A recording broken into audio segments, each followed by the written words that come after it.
Adventure 605 presents History Below the Pines, Episode 1. We decided to take our summer and follow some history.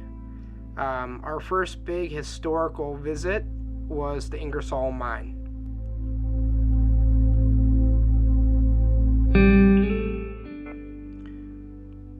The rubble you see is of what is left of the original stamp mill that burned in February to March of 2022. It was a tough loss.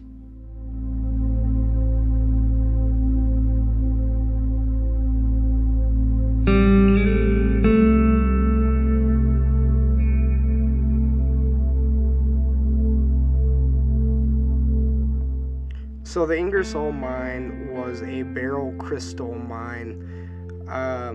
It was made popular in 1915, and by the 1920s, the mine was the main producer of beryl and feldspar in the region. And fun fact, the largest crystal ever found at the Ingersoll was 28 feet long and 6 feet in diameter, which is pretty big. It's an experience to be inside of a mine shaft for sure. You know, it's cool to sit there and think about what it was like back in the days of mining and how dark it must have been when the miners were trying to work.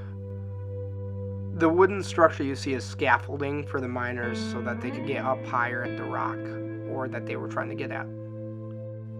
As the mine progressed, we did run into some cave-ins, and we just crawled right over it and found some really neat artifacts. The miners removed their ore via narrow gauge track, and every mine shaft at the Ingersoll had to be big enough for mine cars to get through. Like we said earlier in the video, this mine was home to 3 levels. As you can see, one of the explorers here is climbing onto what appears to be the second level entrance of this mine.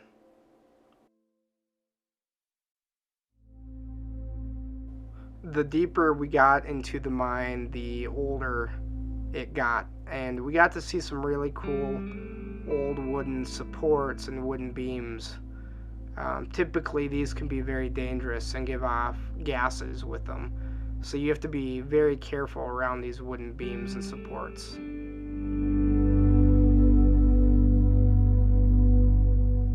Well, at one point this was not the end of the road, but for us it was. As you can see, the main shaft has caved in, and this is what's left of it. Behind the Ingersoll, there's a vast amount of surface mining and tailings left over, which is really neat to see.